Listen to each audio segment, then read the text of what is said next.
আসসালামু আলাইকুম। সুপ্রিয় শিক্ষার্থীবৃন্দ, আশা করি তোমরা সবাই ভালো আছো। আলহামদুলিল্লাহ, সকলের দোয়ায় আমিও খুব ভালো আছি। আজকে সপ্তম শ্রেণীর দ্বিতীয় অধ্যায়ের তৃতীয় পর্বে সবাইকে স্বাগত জানাই। আমি দেলোয়ার হোসেন, সহকারী শিক্ষক, ঈদগাহ উচ্চ বিদ্যালয়, ব্যবসা শিক্ষা শাখা। সুপ্রিয় শিক্ষার্থীবৃন্দ, আজকে আমি হাজির হয়েছি তোমাদের গণিত বইয়ের দ্বিতীয় অধ্যায় অর্থাৎ সমানুপাত ও লাভ ক্ষতি অধ্যায় নিয়ে। আজকে তৃতীয় পর্বে আমি আলোচনা করব সমানুপাতের দ্বিতীয় অংশ লাভ ও ক্ষতি নিয়ে। তো সুপ্রিয় শিক্ষার্থীবৃন্দ, যেহেতু লাভ আর ক্ষতি সম্পূর্ণরূপেই ক্রয় মূল্যের উপর নির্ভরশীল, তাহলে আমি ক্রয় মূল্য থেকে শুরু করি।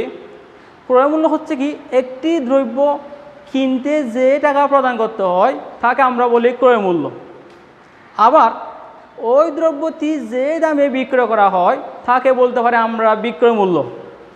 আবার বলতেছি, যে দামে কোনো একটি পণ্য ক্রয় করা হয় তাকে বলা হয় ক্রয় মূল্য। ধরি একটি কলম আমি 5 টাকা দিয়ে কিনলাম, সেই 5 টাকা হচ্ছে কি আমার ক্রয় মূল্য। আবার ওই ক্রয়কৃত পণ্যটি যদি আমি 6 টাকায় বিক্রি করি, তাহলে ওই 6 টাকায় হচ্ছে আমার বিক্রয় মূল্য। কিছু কিছু ক্ষেত্রে দেখা যায় ক্রয় মূল্যের চেয়ে বিক্রয় মূল্য অনেক সময় বেশি হয়, আবার অনেক সময় বিক্রয় মূল্যটা ক্রয় মূল্যের চেয়ে কম হয়। তার উপর ভিত্তি করে ওই পণ্যের লাভ কিংবা ক্ষতি নির্ভরশীল। সে দেখি, যদি ওই পণ্যের বিক্রয় মূল্য যদি ক্রয় মূল্যের চেয়ে বড় হয়, তখন আমরা বলতে পারি ওই পণ্যটি বিক্রয় করে লাভ হয়েছে।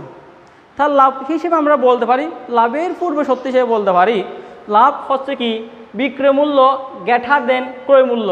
অর্থাৎ বিক্রয় মূল্য যদি ক্রয় মূল্যের চেয়ে বড় হয় তাহলে আমার হয় লাভ। এর উপর ভিত্তি করে একটি সূত্র লেখা যায়, লাভ সমান বিক্রয় মূল্য বিয়োগ ক্রয় মূল্য। আবার বলতেছি, লাভ সমান বিক্রয় মূল্য বিয়োগ ক্রয় মূল্য। যেহেতু এই লাভের মধ্যে বিক্রয় মূল্য আর ক্রয় মূল্য আছে, তাহলে আমরা এর উপর ভিত্তি করে বিক্রয় মূল্য নির্ণয় করতে পারি, ক্রয় মূল্য নির্ণয় করতে পারি। সূত্র আমার মুখস্থ লাগবে না, যদি একটা মাত্র সূত্র মুখস্থ করি, সেই সূত্রের ভিত্তিতে আমি আরও দুটো সূত্র বানাবি ইনশাল্লাহ। যদি আমাকে পরীক্ষা বলা হয় লাভ দিয়ে আছে এবং বিক্রয় মূল্য দিয়ে আছে, তার ভিত্তিতে যদি আমাকে পরীক্ষা বলা হয় কি ক্রয় মূল্য নির্ণয় করো, তাহলে ক্রয় মূল্যের সূত্র হবে ক্রয় মূল্য সমান বিক্রয় মূল্য।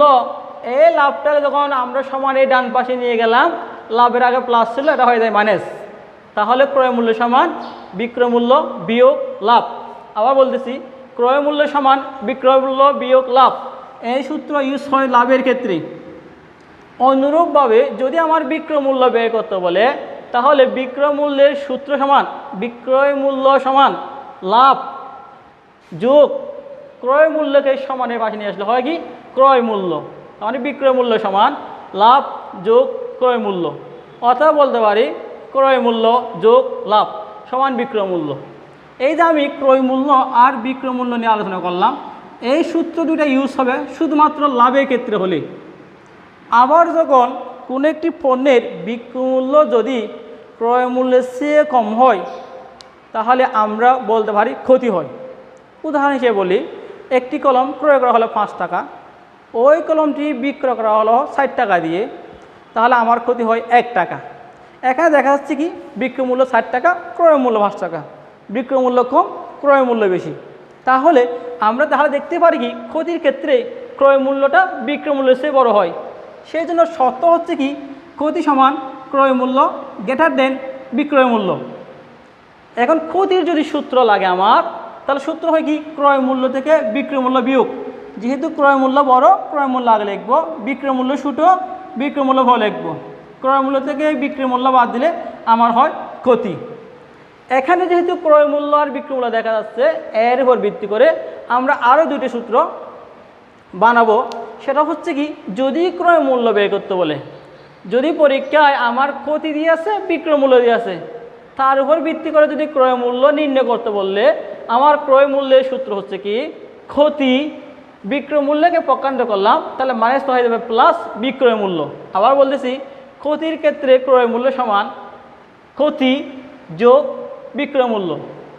আবার যদি আমাকে বিক্রয় মূল্য নির্ণয় করতে বলে, তাহলে সূত্র হয় ক্রয় মূল্য ক্ষতিকে পক্ষান্তর করলাম, প্লাসটা মাইনাস হয়ে গেছে, সেজন্য সূত্র হয়েছে ক্রয় মূল্য বিয়োগ ক্ষতি। ক্রয় মূল্য বিয়োগ ক্ষতি। যদি আমাকে ক্ষতির পরিমাণ দেওয়া থাকলে তাহলে এর উপর ভিত্তি করে ক্রয় মূল্য এবং বিক্রয় মূল্য নির্ণয় করতে বললে তাহলে আমি এই দুই সূত্র ইউজ করবো ইনশাল্লাহ। আসো তাহলে এর উপর ভিত্তি করে আমরা কিছু গাণিতিক সমস্যা সমাধান করি এবং তাও করব অতি অল্প সময়ের মধ্যে। খেয়াল করি, যদি আমাকে বলা হয় একটি শার্ট, লিখি একটি শার্ট 10% লাভে বিক্রয় করা হলো, শার্টটির ক্রয় মূল্য 100 টাকা হলে বিক্রয় মূল্য কত? সুপ্রিয় শিক্ষার্থীরা একটি খেয়াল করি, একটি শার্ট 10% লাভে বিক্রয় করা হলো, তাহলে দিয়ে আছে আমার লাভ, শার্টটির ক্রয় মূল্য দিয়ে আছে 100 টাকা, তাহলে বলছে বিক্রয় মূল্য কত। একটু মনোযোগ দিই, তো বলছিলাম লাভের ক্ষেত্রে যদি বিক্রয় মূল্য বের করতে বলে, আবার বলতেছি লাভের ক্ষেত্রে যদি বিক্রয় মূল্য বের করতে বলে সূত্র হবে আমার এটা, বিক্রয় মূল্য সমান লাভ যোগ ক্রয় মূল্য, লাভ যোগ ক্রয় মূল্য। তাহলে কি, সুতরাং বিক্রয় মূল্য সমান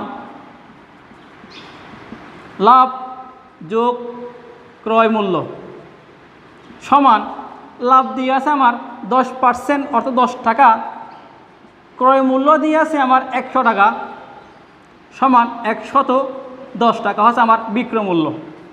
বিক্রয় মূল্য 110 টাকা, ক্রয় মূল্য 100 টাকা, বিয়োগ করলে লাভ পাই আমার 10 টাকা। তাহলে এই প্রক্রিয়া আমি কী করব, অবশ্যই বিক্রয় মূল্য নির্ণয় করতে পারবো।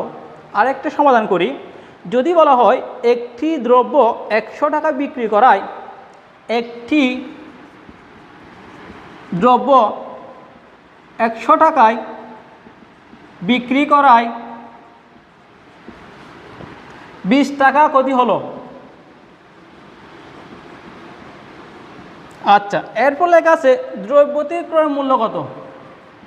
দ্রব্যটির ক্রয় মূল্য কত? সুপ্রিয় শিক্ষার্থীরা খেয়াল করি, যেহেতু 20 টাকা ক্ষতি হয়েছে তাহলে বিক্রয় মূল্য দিয়ে আছে, তাহলে বুঝে নিলাম ক্রয় মূল্য নিশ্চয়ই এই বিক্রয় মূল্য চেয়ে বেশি ছিল, নাহলে ক্ষতি কেন হলো। এখন বলছে ক্রয় মূল্য নির্ণয় করো, তো বলছিলাম যদি ক্ষতি হয়, ক্ষতির ক্ষেত্রে ক্রয় মূল্য সমান, ক্ষতির ক্ষেত্রে ক্রয় মূল্য সমান হচ্ছে কি, ক্ষতির ক্ষেত্রে ক্রয় মূল্যের সূত্র হচ্ছে কি ক্ষতি যোগ বিক্রয় মূল্য, ক্ষতি যোগ বিক্রয় মূল্য। ক্ষতি হচ্ছে আমার এখানে 20 টাকা, বিক্রয় মূল্য লেখা আছে 100 টাকা, টোটাল হয় আমার 120 টাকা। এই 120 টাকা, এই টাকাই হচ্ছে আমার ক্রয় মূল্য। পরীক্ষা যদি আমাকে ক্রয় মূল্য কিংবা বিক্রয় মূল্য বের করতে বললে ইনশাল্লাহ আমি এই সূত্র ইউজ করে সমাধান করব। তবে আমাদের খেয়াল রাখতে হবে যে আমার কি লাভ দিয়ে আছে না ক্ষতি দিয়ে আছে। ক্ষতি দিয়ে থাকলে বিক্রয় মূল্যের সূত্র একরকম, লাভ থাকলে বিক্রয় মূল্যের সূত্র হবে অন্যরকম, একা লেখা আছে। আর যখন ক্রয় মূল্য বিক্রয় মূল্য বের করতে বলে তাও আগের মধ্যে খেয়াল করব লাভ আছে না ক্ষতি আছে এর উপর ভিত্তি করে। লাভের ক্ষেত্রে ক্রয় মূল্য হয় আমার এটা, ক্ষতির ক্ষেত্রে ক্রয় মূল্য হয় আমার এইটা। আরেকটা সমাধান করি, যদি বলা হয়ে থাকে একটি শাড়ি 1800 টাকায় বিক্রয় করলে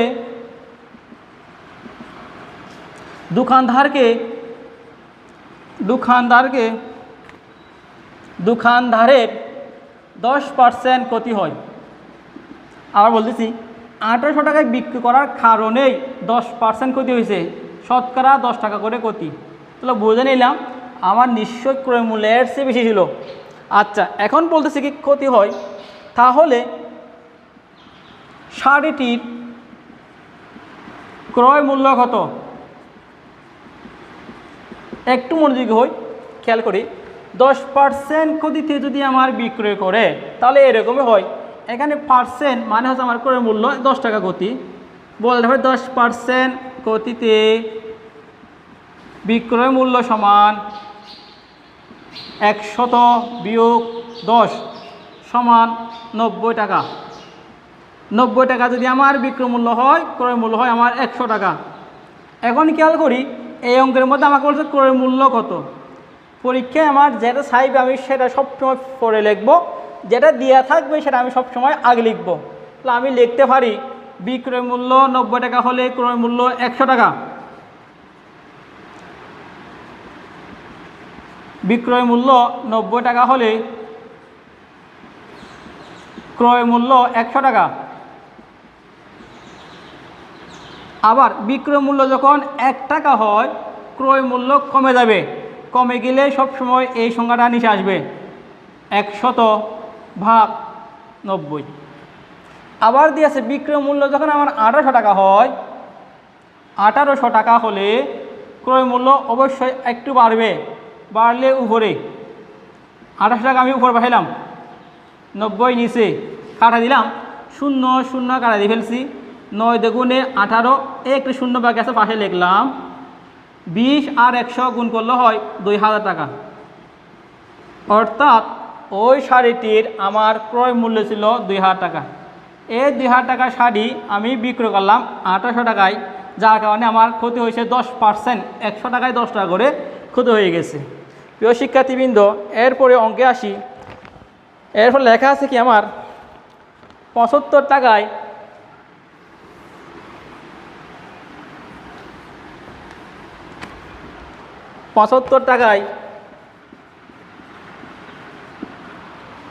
15টি বল পেন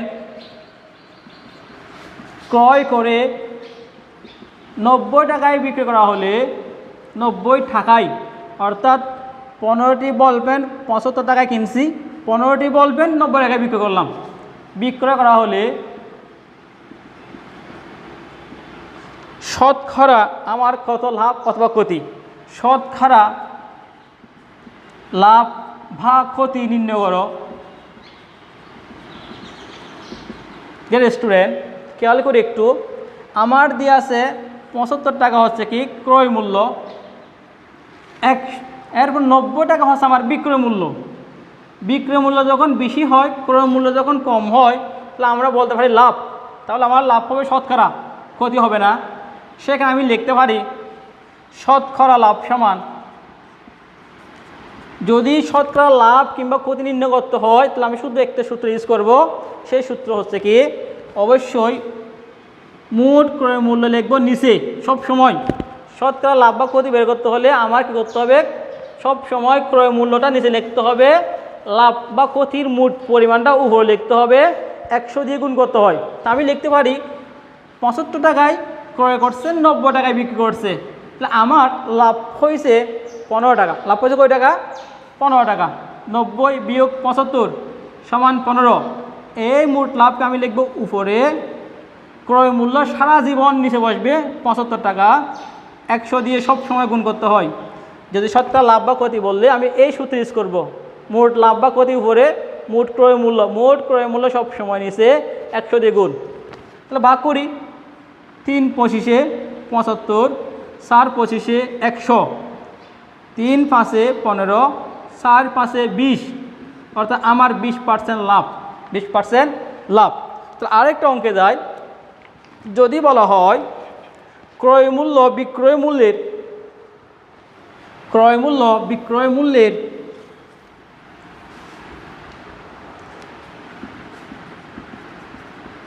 বিক্রয় মূল্যের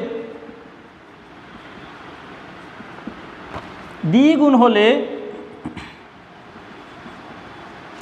শতকরা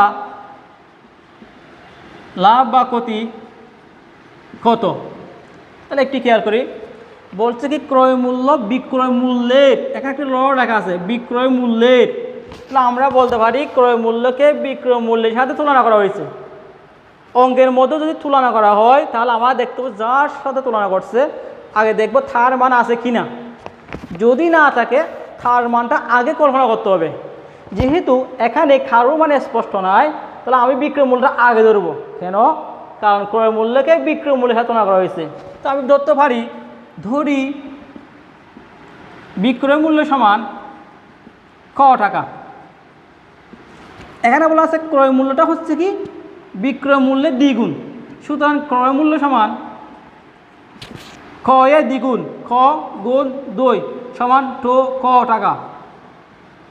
ক্রয় মূল্য যখন 2 ক টাকা, বিক্রয় মূল্য যখন ক টাকা, তাহলে বলতে পারি বিক্রয় মূল্য আমার কম, ক্রয় মূল্য বেশি। যদি ক্রয় মূল্য বেশি হয় বিক্রয় মূল্য কম হয় তাহলে আমার হয় ক্ষতি।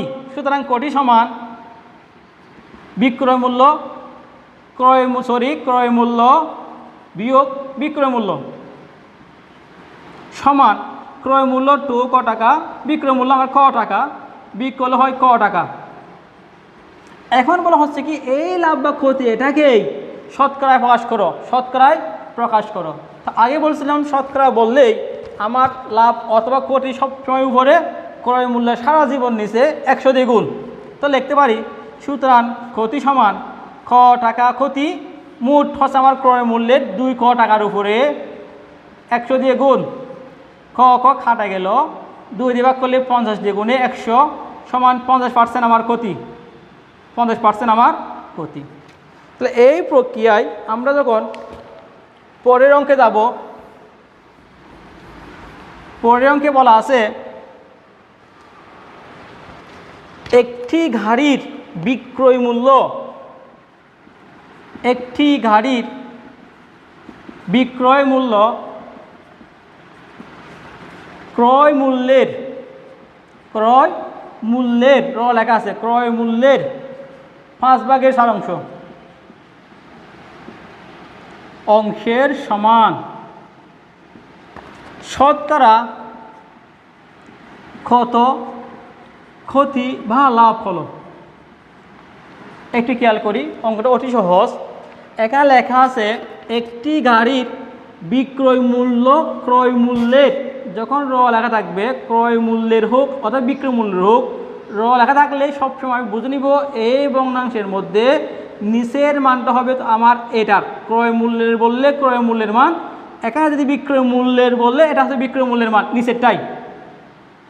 তাহলে দেখি গাড়িটির বিক্রয় মূল্য ক্রয় মূল্যের 5/4, তাহলে আমার ক্রয় মূল্যের নিচেরটা 5 টাকা, তাহলে গাড়িটির বিক্রয় মূল্য হবে আমার 4 অর্থাৎ 60 টাকা ধরলাম। এখন বল শতকরা কত লাভ বা ক্ষতি, তাহলে আমার লাভ হলো নাকি ক্ষতি হলো বুঝবে কেমনে? এইভাবে যদি ক্রয় মূল্য বড় হয়, বিক্রয় মূল্য যদি ছোটো হয়, তাহলে 100% আমার ক্ষতি হয়েছে। আবার ক্রয় মূল্য যখন কম হয়, বিক্রয় মূল্য যখন বড় হয়, তখন আমরা লাভ বুঝবো। তবে এই অঙ্কের মধ্যে ক্রয় মূল্য যেহেতু 5 টাকা, বিক্রয় মূল্য যেহেতু 60 টাকা, তাহলে আমি বুঝে নিলাম আমার 1 টাকা ক্ষতি, 1 টাকা ক্ষতি। তাই বলতে হবে ক্ষতি সমান 5 - 60 = 1। এখন বলছি কি এই যে মোট ক্ষতি 1 টাকা, এটাকে শতকরা প্রকাশ করলে কত হয়? শতকরা এভাবে করা হয়, বলছিলাম একটু আগে, লাভ অথবা ক্ষতি সবসময় উপরে, ক্রয় মূল্য সবসময় নিচে 5 টাকা, 100 দিয়ে সবসময় গুণ করতে হয়। 5 × 20 = 100, 20-কে 20% আমার ক্ষতি, এই 20% আমার ক্ষতি। আরেকটা অঙ্কের মধ্যে দিয়ে আমাকে বলে একটি গাড়ির বিক্রয় মূল্য, একটি গাড়ির বিক্রয় মূল্য ক্রয় মূল্যের 4/5 অংশের সমান শতকরা কত লাভ বা ক্ষতি।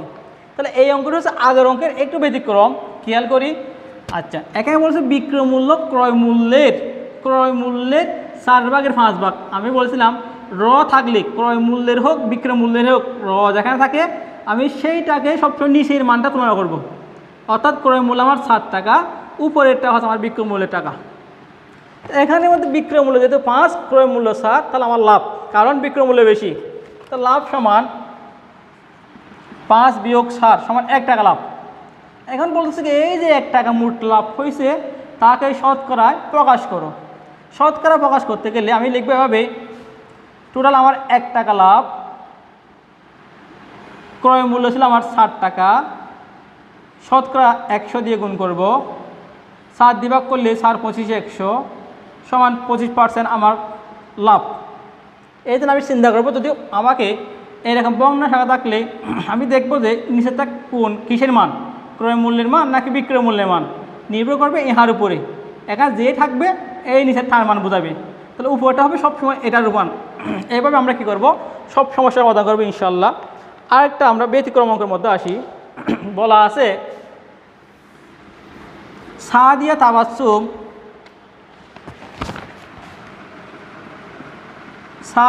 তাবাসসুম দোকান থেকে প্রতি কেজি 300 টাকা দরে 2 কেজি আপেল ক্রয় করলো। পরে লেখা আছে বেটের হার 60 টাকা। আচ্ছা, এই অঙ্কের মধ্যে বলা আছে সাদিয়া তাবাসসুম দোকান থেকে প্রতি মানে 1 কেজি 300 টাকা ধরে 2 কেজি আপেল ক্রয় করলো। আচ্ছা, 1 কেজির দাম 300 টাকা হলে 2 কেজির দাম হবে আমার 300 গুণ 2 সমান 600 টাকা। এখন বলছে বেটের হার 60 টাকা। বেটের হার 60 টাকা মানে হচ্ছে কি 100 টাকার উপরে 60 টাকা করে তাকে বেট দিতে হয়। বেট শব্দ হচ্ছে VAT, বেট, যাকে বিস্তীর্ণ করলে হয় ভ্যালু অ্যাডেড ট্যাক্স। আবার বলেছি বেটের বৃহত্তম রূপ হচ্ছে কি ভ্যালু অ্যাডেড ট্যাক্স। বাংলার অর্থ হচ্ছে কি মূল্য সংযোজক কর, যাকে সংক্ষিপ্ত করে লেখা হয় মূসক, মূল্য সংযোজক কর। পরীক্ষা জনবর্তিকে আসলে ব্যাট কি? আমরা বলবো ব্যাট হচ্ছে এক ধরনের পরোক্ষ কর। তা আমার জানা লাগে ব্যাট জিনিসটা কি? ব্যাট হচ্ছে কি কোনো একটি দ্রব্য ক্রয় করার সময় ওই মূল্যের সাথে নির্দিষ্ট হারে যখন কর প্রদান করতে হয় তাহলে ওই করকে আমরা আর বলা হয় ব্যাট। ইহা হচ্ছে একটি পরোক্ষ কর। আচ্ছা, এখন বলতেছি কি 1 নম্বর অপশনে সাদিয়াকে মোট কয় টাকা ব্যাট দিতে হয়? যদি আমাদের নৈর্ব্যক্তিকে প্রশ্নতে এইভাবে আসলে আমি উত্তর দিব, সেটা হচ্ছে কি 1 কেজি আপেলের দাম যদি 300 টাকা হলে তাহলে সে কি আপেল কিনছে 2 কেজি, অর্থাৎ আর টাকা প্রদান হচ্ছে 600 টাকা। এই 600 টাকা 60 টাকা শতকরা বেটের হার 60 টাকা, অর্থাৎ শতকরা 60 টাকা বেট দিতে হয়। শতকরা 60% হচ্ছে কি উপরে 4 নিচে 100। যদি 5 বেতের হার 5 বলতো আমি লিখলাম উপরে 5 নিচে 100। বেতের হার 6% বললে উপরে 6 নিচে 100 এভাবে হবে। তাহলে 0 0 কাটা দিয়ে ফেললাম, 400 তো হয় 24 টাকা। অর্থাৎ সাদিয়াকে মোট 24 টাকা বেট প্রদান করতে হয়। 2 নম্বর অপশন যদি বলে কি সাদিয়াকে মোট কয় টাকা প্রদান করতে হয়? আগের অঙ্কে বলা ছিল সাদিয়াকে মোট কয় টাকা ব্যাট দিতে হয়, শুধু ব্যাটের পরিমাণটা নির্ণয় করতে বলছিল। এই অঙ্কের মধ্যে বলছে মোট কয় টাকা প্রদান করতে হয়, তার মানে তার আপেলের দাম প্লাস ব্যাটের দাম একসাথে করে কয় টাকা দিতে হয়। তো আমি বের করব, তাকে আপেলের দাম দিতে হয়েছিল 600 টাকা। 1 কেজির দাম 300, 2 কেজি করে করা হয়েছিল, 2 গুণ 300 সমান 600 টাকা। তাকে ব্যাট দিতে হয়েছে 24 টাকা, টোটাল প্রদান করতে হবে 624 টাকা। তো সুপ্রিয় শিক্ষার্থীরা, আমরা এই সূত্রগুলো একটু ভালোভাবে শিখব এবং এই সূত্রের ভিত্তিতে যাবতীয় অঙ্ক লাভ ক্ষতি নিয়ে যা আসুক ইনশাল্লাহ পরীক্ষায় আমরা অতি সহজে সংক্ষিপ্ত আকারে শেষ করে ফেলব ইনশাল্লাহ। আমরা আগামীকাল অন্য একটি অধ্যায় নিয়ে আমরা হাজির হব। ততদিন তোমরা ভালো থাকবা, সবাই ভালো থাকো। আল্লাহ হাফেজ। আসসালামু আলাইকুম রহমতুল্লাহ বরকাতুহু।